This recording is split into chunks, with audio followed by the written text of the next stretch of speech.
I'm so glad to be back at the Meditation and Study Circle platform. Before I plunge into the topic, I must share with you a thought that came to me this morning. I said, Vani and Vasudev make not only me, a number of scholars speak again and again. What is their secret? From 1979, this platform is active. Then it occurred to me, Vani means speech. She is making so many of us speak. Monday in English, Tuesday in Kannada, and Vasudev is no other than Madhava. Vasudev is Vishnu's name. Mukam karoti vachalam pangum langayate girim yatkripa tamaham vande paramananda madhavam. So he also makes even the dumb speak. So no wonder both of them have kept a very loving relationship with a number of scholars in Bangalore and elsewhere who periodically come on this platform of meditation and study circle, share their thoughts, and I must add, both of them themselves are excellent speakers. They have been sharing spiritual thoughts with their audiences so often. So this is so wonderful. So here we are this evening to talk about effectiveness. Already Sri Vasudev raised a question, what effectiveness could be. We are going to use this word effectiveness this evening in the sense of expressing our hidden potential.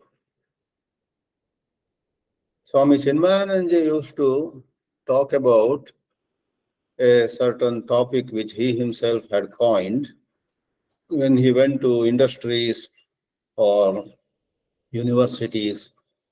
Many a time, the topic that he took was turning proficiency into efficiency. That is how he had coined it.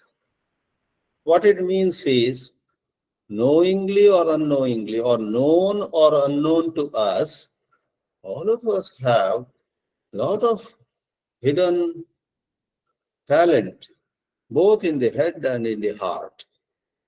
And in life, we need both these. We need the intelligence in the head to meet with so many situations in a better manner. And we need, equally, if not more importantly, qualities of the heart so that our relationship with a wide variety of people and even rest of creation is excellent. And this is a lifelong process. Even somebody who has crossed 90 years of age will have things to learn, will have areas where she or he should improve. So effectiveness is what Puja Chinmayananda called efficiency, and what I would once more say is giving expression to our potential, our possibilities. Let me say, make a clarification right in the beginning. In a whole lot of Eastern wisdom, Vedanta and other areas, much is talked about how to face situations. Bhagavad Gita talks about mana apamana yoho tulyaha or sukha dukkhe same krutva. All of you know it. Good things happen to us, unpleasant things happen to us, and much is talked about generally uh, about keeping our equanimity. Yes, that is important. But this evening, we are going to lay more stress on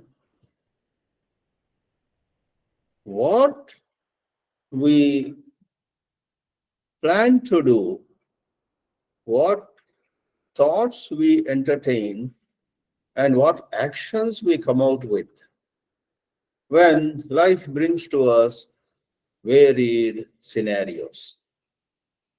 Let me make the distinction very clear.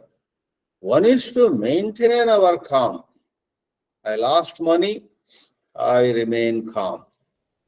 Another day I made a lot of money, I remain calm without getting proud. That is wonderful.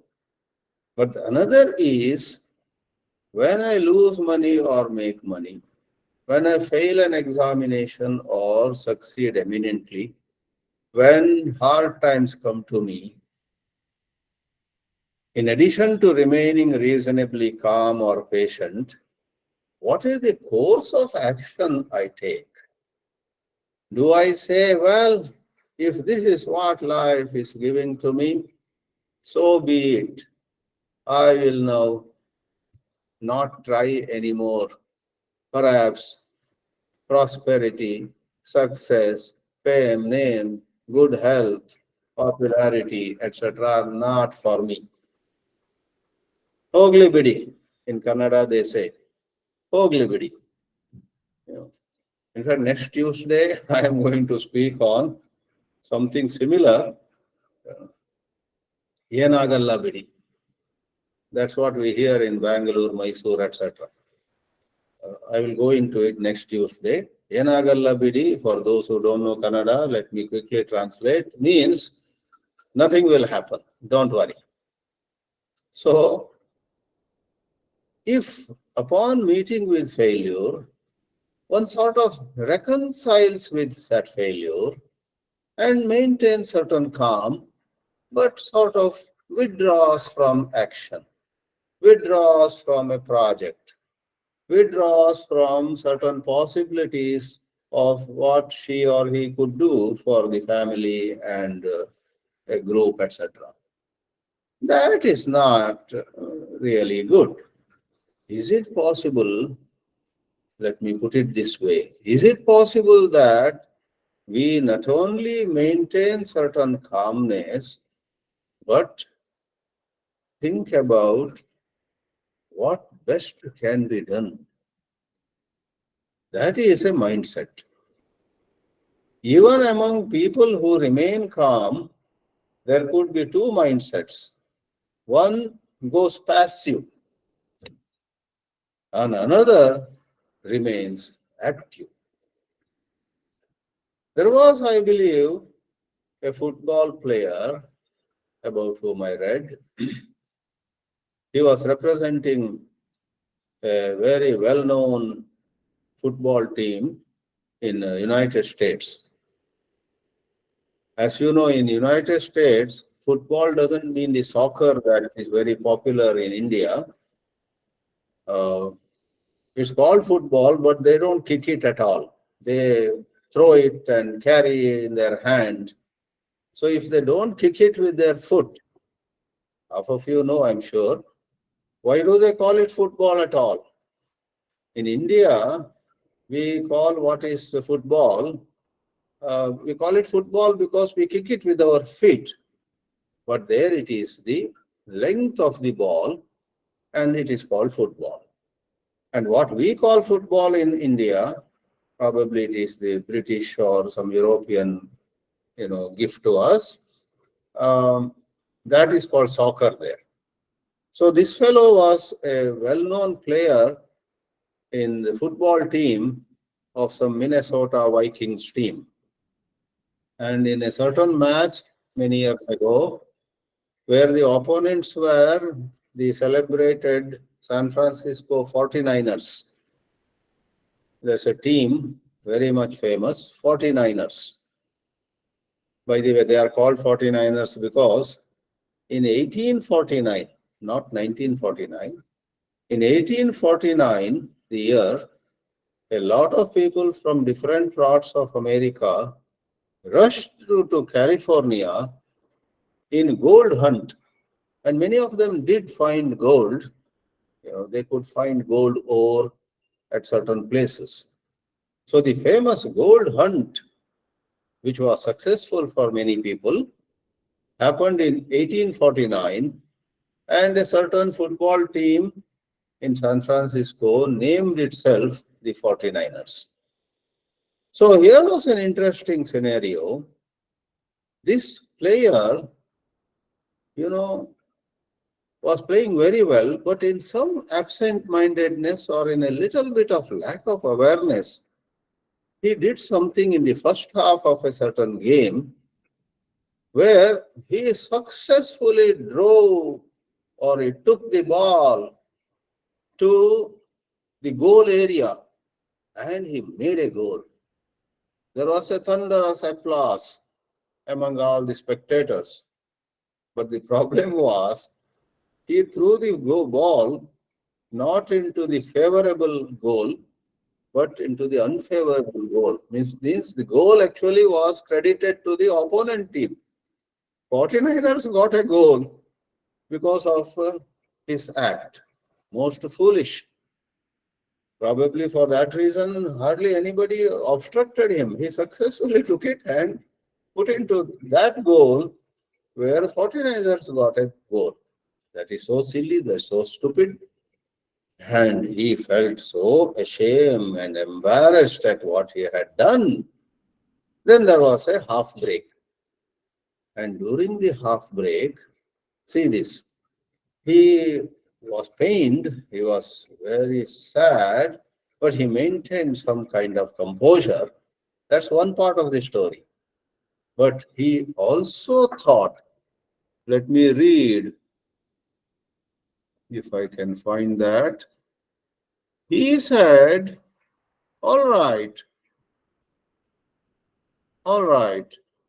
He talked to himself. If you make a mistake, you got to make it right. You made a mistake, now see whether you can make it right, compensate for it in some way. And he wrote later, I realized I had a choice. I could sit in my misery. Oh, what a fool I was. I drove the ball to that goal where the opponents got a goal. Can anybody be more foolish than I am? I could sit in my misery, I'm explaining as I quote him, or I could do something about it. I could do something about it in the second half. And this Jim Marshall, the player at that time for Minnesota Vikings, apparently sort of gathered all his positive energy, sort of collected himself and brought himself to an outlook where nothing had happened in the first half. And he was all set to play his best game in the second half. And second half, he played so well, Minnesota Vikings won the match against the formidable San Francisco 49ers. So please note, this evening is not about Samatvam Yoga Uchyate, which once more is a great teaching of Gita. And Bhagavad Gita also talks about this mindset. When in Bhagavad Gita you have such words like Dhruti, Utsaha, or Sri Krishna's general emphasis on Tasmat Karma Eva Kuru, Karma Jayo hi akarmanaha. Work, act, come out with sensible, good action, etc. Sri Krishna actually is talking of the second part. Remain calm and then do what is most appropriate. Just last week or some time back, I met a person in Bangalore. He was very happy. He said to me, Swamiji, I don't want to take much of your time, but I must tell you, I was making a big mistake in my life. He said, I said, what is that mistake? Swamiji, I used to be very harsh on my family members. I used to be very harsh with people in my company. He was owner of a company and people were hurt a lot by me. And listening to Gita lectures by people like you, I was able to sort of forget anything that had happened on the previous day and remain calm. But then a major shift took place in me just a year ago or so. That's what I want to share with you, he said.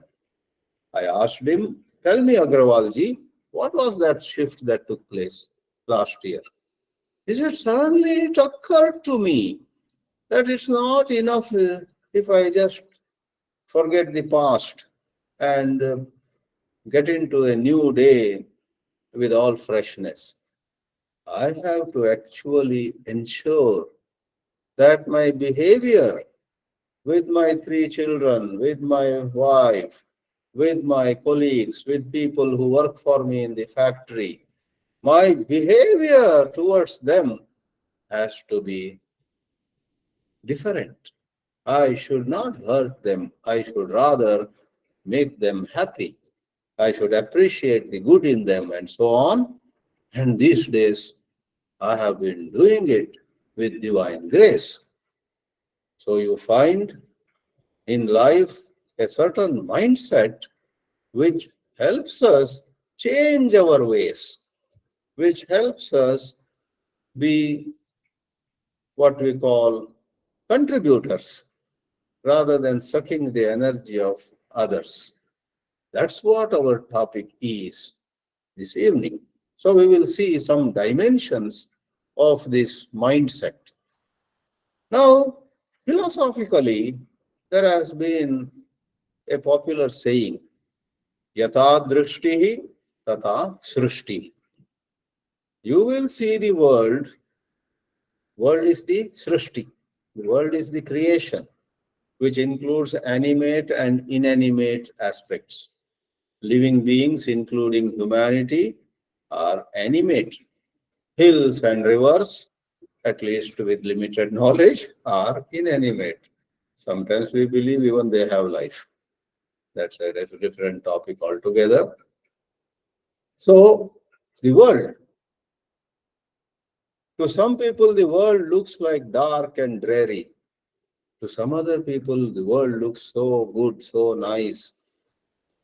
To some people, the world looks so punishing. To some others, the world looks so compassionate. I remember a lady once had said to me with a mischievous smile on her face, Swamiji, what shall I tell you? I have made so many mistakes in life, but Bhagavan Krishna ki kripa, she said, somehow everybody seems to be so forgiving. In my eyes, the world is so compassionate. Nobody has thought of punishing me, taking revenge on me. Very interesting. So, the world comes across to our eyes as punishing, cruel, and so on, or compassionate, forgiving, unconditionally loving, and so on, all depending on our drishti. Yata drishti, tata shrishti. Interesting. While the materialistic outlook is yata shrishti, tata drishti. The world is whatever it is, and we see it for what it is. Fire is hot. It doesn't depend on my drishti. I touch fire, I will get burnt. So, the materialistic view is the world is real and our mind has no role to play in defining how the world is. But the philosophical, spiritual, and higher views of life is they admit to an extent, some places, yeah, nobody denies fire is hot. But in a lot of relationships, in psychological domain, the world is what we make of it. Now, based on that, we go further.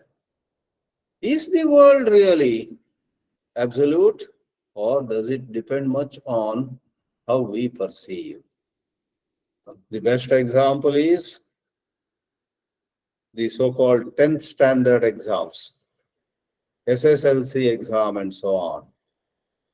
A girl gets 99%, and still crying because she wanted to get 100%. And there is somebody who got 99.5, and she is crying over how she could not stand first in her school or in her, group. 99% and is crying. And then there is another fellow, maybe another girl, another boy, who just passed the exam, and he distributes sweets in the whole town. So this also, you may say, is more about staying calm, staying happy, and so on. But effectiveness, as we already explained to some extent, is about what next step could be. The effective people, see opportunities even in face of threats. They see opportunities when failure occurs, whereas those who have a little bit of rigidity in their mindset, they look at even opportunities as threats. Some opportunity comes their way, they make a face. I know this seems like an opportunity, but there's a hidden threat there. I don't want to take risk. So friends, in this narration now, in another, let's say 20 minutes or little more that we have, we are going to actually consider two mindsets. Let me name them. One is called the growth mindset. The growth mindset allows us to grow both outside and inside. Actually, outside and inside are generally very intimately connected. If you are growing inwardly, probably some other speaker would bring the law of attraction and some of those topics here. I'm neither an expert in that, nor would I want to go into that. If you grow inwardly, you are truly cheerful, not what they call putting a plastic smile on your face.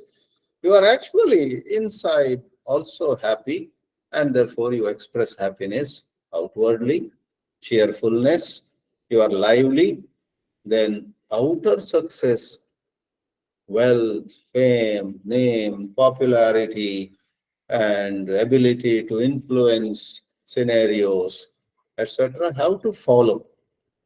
Unless you bring some prarabdha karma and so on. He is so cheerful, such a contributor, such a nice person, and still see everything he does fails. It must be because of past life and all. Don't go into it hurriedly. Examine.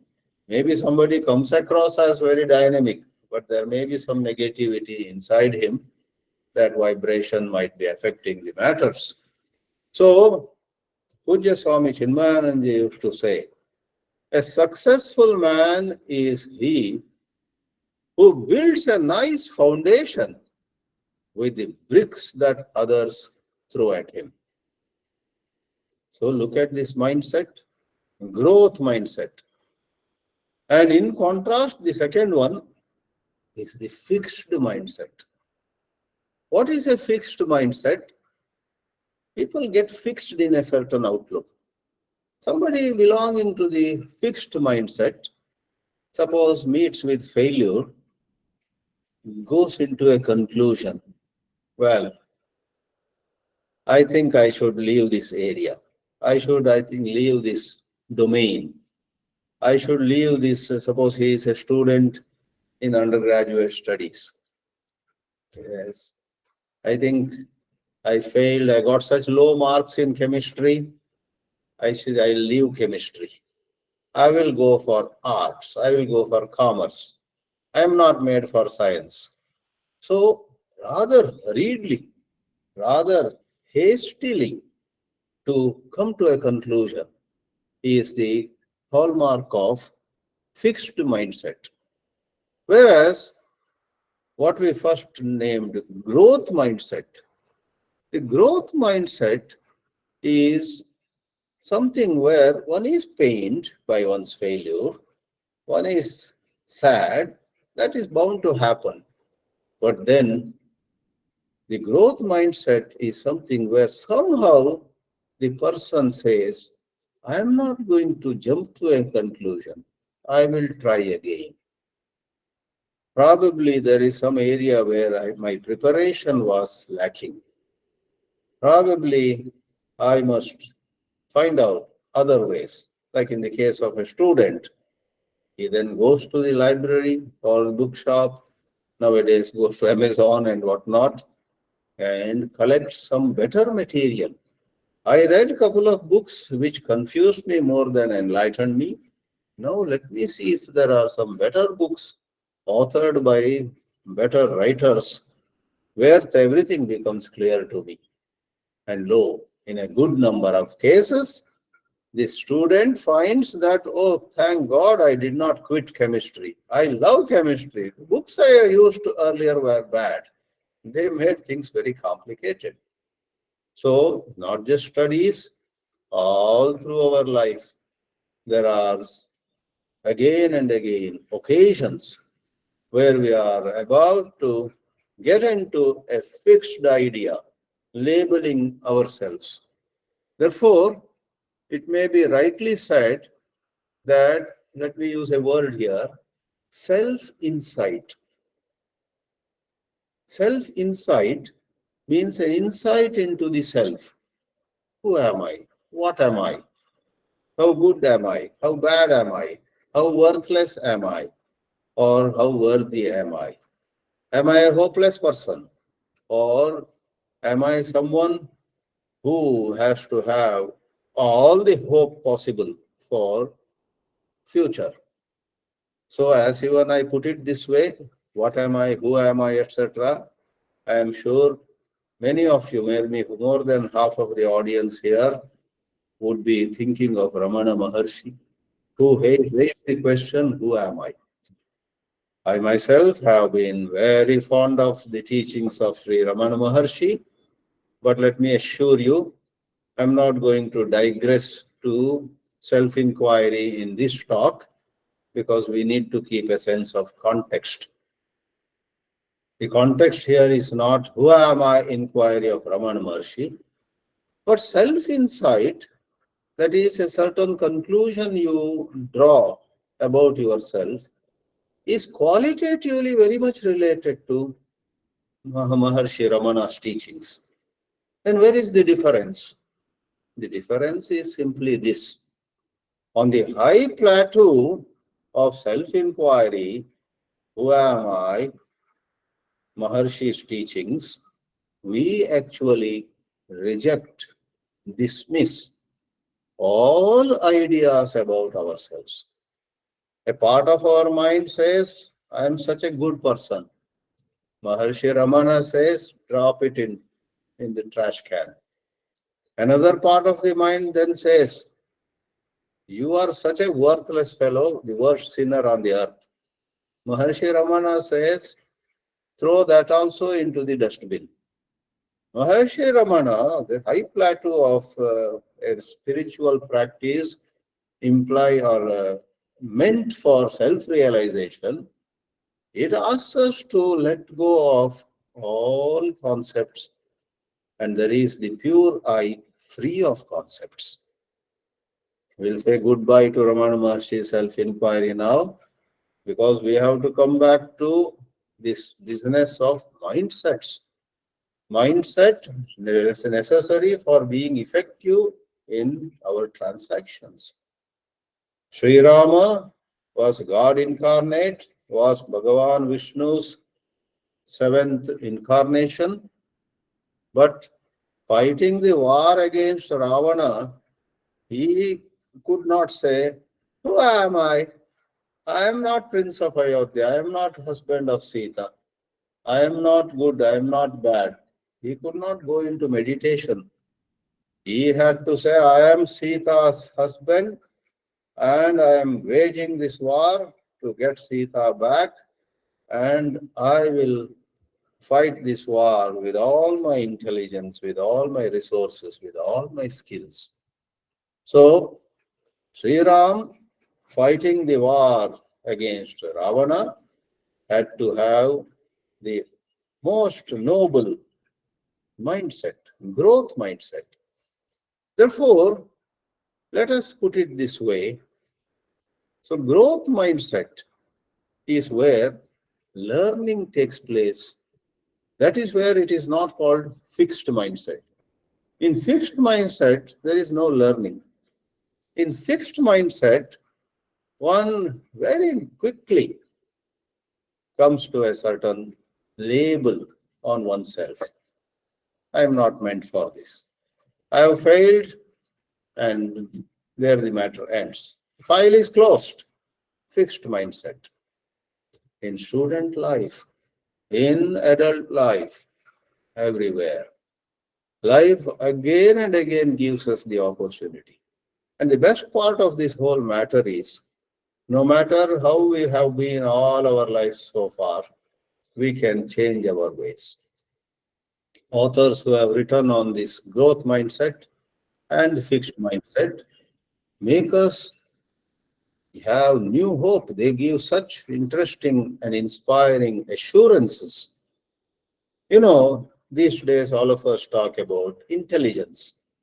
IQ, EQ, SQ, PQ, there are so many Qs, quotients, emotional intelligence, and of course the basic logical intelligence, which in olden days by mistake was called IQ. It should have been called LQ. LQ is the logical intelligence, EQ is the emotional intelligence, and SQ is the spiritual intelligence. But LQ was mistaken in the good old days, 100 years ago, or probably even up to mid-80s or so. Logical intelligence was mistaken to be everything.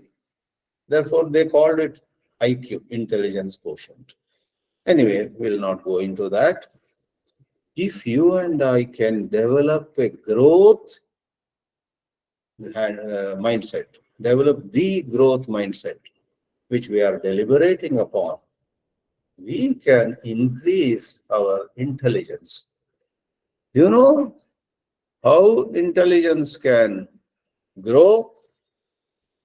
In every situation, rather than behaving mechanically, if we behave with awareness, behave with attention. Attention is the golden word. Once some of us did a program at a Christian training place in Bangalore, your own Bangalore, Mount St. Joseph Prerana School, on Banerghatta Road. There's a wonderful facility. And there was a Christian father. What was his name? Father Pradeep, thank you. Vibha Chaitanya ji is here, physically in front of me today, along with Renu Gandhi and Charu Karia. So I have some audience right in front of me too here. That's how I am speaking more energetically, you may say. Let them get some credit. So, Father Pradeep, wonderful man. So he joined us during our Vedanta classes at the beginning and at the end. The point I'm trying to make is, in his very wonderful short talk during the valedictory program of those 8 or 10 days, on Vedanta, he joined the valedictory function and he quoted from some author. He said, it is rightly said that in spirituality, awareness is the beginning, awareness is the middle, and awareness is the end. I can never forget that quote. Father John Pradeep was the director of that center at that time. Now someone else has come. Okay. If you and I, no matter failure or success, no matter insult or praise, no matter whether it is financial loss or financial gain, whatever, a setback in health, or suddenly we get the good news, our health parameters have improved a lot. No matter what, suppose we are more aware, and don't stop there. Once you are aware, once you are attentive, once you do some balanced, thinking on the situation, supported by that awareness, you will see some options of acting. I can do this. Oh, I can do that. I need not lie down crying. I can actually take one or two steps. Even if those steps promise just a little, doesn't matter. Something is better than nothing. So, attention and identifying options and taking action. And in this process, you and I can train ourselves. Sometimes, even at the age of 56 or 67, you and I may recognize that all our life, oh, in some sense, we were in fixed mindset. No problem. Even at this age of 71, I can change from fixed mindset to growth mindset. Where? When? In this present situation. In a million situations, I acted out of fixed mindset. Don't blame anybody. Don't say parents gave me this, tendency. It came, is running in my family. Talking of running, I remember a joke. Somebody observed a family where the father, the mother, the daughter, the son, and everybody was obese. They were all heavyweights, heavy in their weight. So that person who observed such a family of obese people asked another friend, is obesity running in their family? Does obesity run in their family? That's what they say in English, right? If everybody is for generations, there is some trait. They say it runs in the family. Does obesity run in the family? The other fellow was smart. No, no, no, that's not the issue. That family, nobody runs. Therefore, they are obese. Nobody runs, nobody does brisk walking.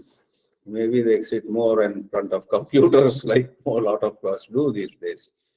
Anyway, so don't say this negative trait, this fixed mindset, this jumping to conclusion, this going into depression has been running in my family. I can't do anything about it. You may say, as I gave an offhand figure, 71. You are 71 years old, and you say, all my 71 years, when I look back, this has been the problem with my behavior. Don't brood on it. Today, you have some relatives coming home for lunch, and you have an opportunity.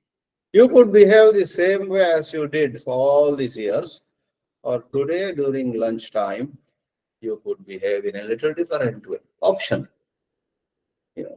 So you learn from mistakes you made. And even if you could not correct yourself for 71 years, now at the age of 71, and they came, children, grandchildren, in-laws, so many of them came.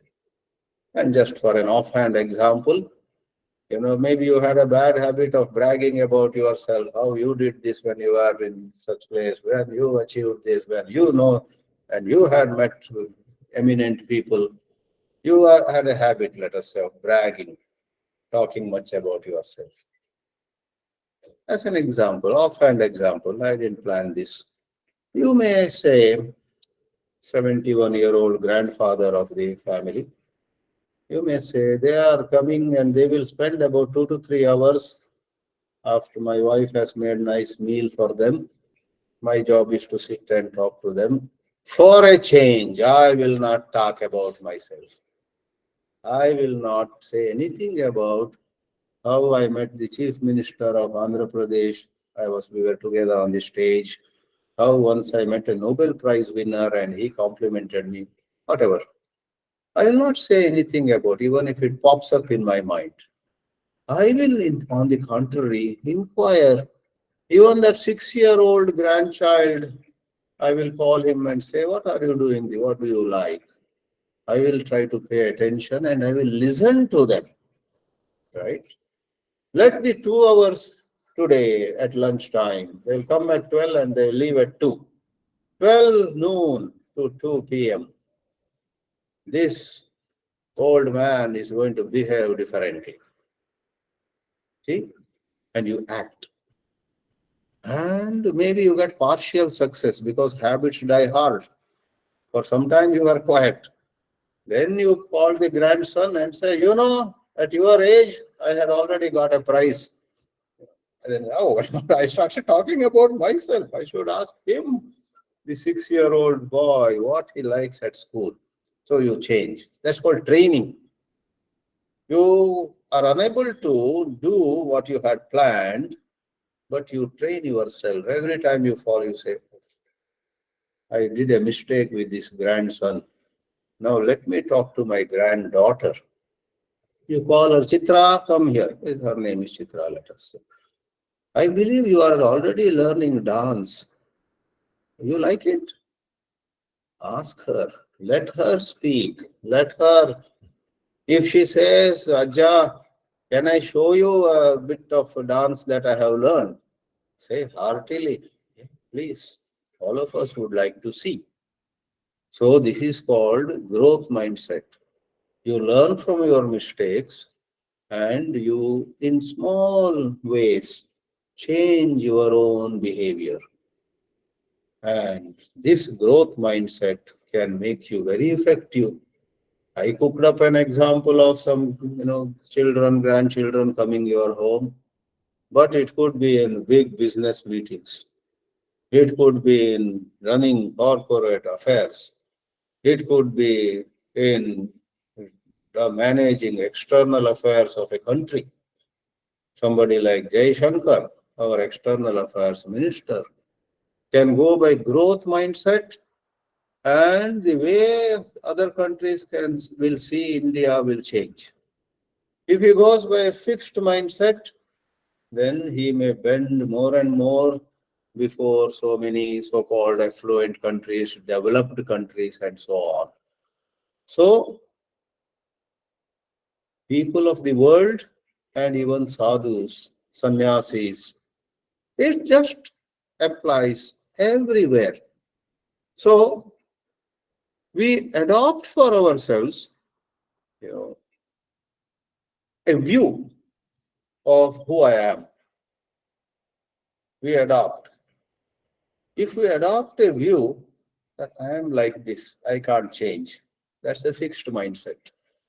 If you adopt a different view, I have always behaved or handled situations rather erroneously, but I can change. I can change for a different way of operation. That is growth mindset. Let me say, growth mindset, or for that matter, any mindset, consists in beliefs. Sometimes we are not aware of the belief that is driving us. Sometimes we may bend before people. We may be thinking we are very humble. We may be thinking we are very unassuming. We may be thinking we are very simple people. We may have made a virtue of it. But be careful. Be alert. Watch yourself. You actually may be bending before A and B, X and Y, as the idiom goes, carrying their bag, not really out of humility. You may actually have a belief that you are less and that person is more. Maybe because of wealth, maybe because of some educational qualification, or as is found sometimes, maybe he has come from Japan. He's a Japanese person. He's from England. Some, colonial, what is left behind, certain influence. There are some words for it. So because British, the white guys ruled us for 150 years or 200 years. If we Indians carry a certain notion that these people in white skin must be superior, it's a utterly false belief. Color of the skin, whether it is of Europeans or among Indians themselves, there are fair-skinned ones, dark-skinned ones, and so on. Color of the skin has nothing to do with the superiority or inferiority, right? So I need not give more examples. Certain beliefs will not leave us so easily unless attention works on them. Next time you and I, look at somebody with some feeling, oh, we have to question ourselves. Is that person really superior to us in some way? And likewise in the other opposite case. Next time we look down at somebody. Somebody has come from a village in Tamil Nadu, and we are in the high-tech city of Bangalore. I am sitting in an office, fully air-conditioned and high-tech office. I am at a high position in an IT company, let us say. And I come to know that, somebody from this small village wants to see you. He needs some help from you in some technology issue. From the village, I'm actually very busy, but okay, let him come in. Even as he or she comes in, maybe dressed also in a very simple way, I need not stretch this example far. I may think that I'll finish this fellow off in 5 minutes. I have more important things to come. But it may turn out in 5 or 10 minutes that this person from a distant village, in Tamil Nadu, is actually having really some very good ideas, very good proposal. So how many of us have the growth mindset to quickly reassess the situation and behave in an appropriate manner? Father John Pradeep was so right. Awareness. If I am aware that, hey, because this fellow from a village from Tamil Nadu has come, I am treating him already as though he is inferior. If in his place, an American lady had come representing, Lucent Technologies or, all those Silicon Valley companies or something, I would have been excited receiving them with. So I'm noticing within my mind that the fixed mindset is working. I gently say to myself, hey, oh mind, shut up. Let me listen to this person. And maybe American, maybe Indian, maybe Japanese, maybe dark-skinned or fair-skinned, or is a sometimes educational qualification. She's a graduate from Harvard. Lot of people from Harvard have done more damage than good to this country or to this world. You know it, I need not give examples. And a lot of people from simple colleges, not even in first year cities, simple colleges in some small town. For example, Satya Nadella is not from any IIT. He is from Manipal, a town near Udupi in Karnataka. That's where he did his B.Tech. But then, surely someone like Satya Nadella had growth mindset. As he went abroad, he was all the time learning from his own mistakes, changing, right? So, strong beliefs make the mindset, and we can undo those beliefs. That is the main practical point. So, there is so much, but you must realize this topic this evening was not on the high plane of self-inquiry, self-realization, going beyond space and time. No, no, no, no, no. This is about very much being in space, being in time, keeping our identity. If you want to use some traditional words, yes, it is about going from adharma to dharma. It is going from what is anuchita, inappropriate, to uchita.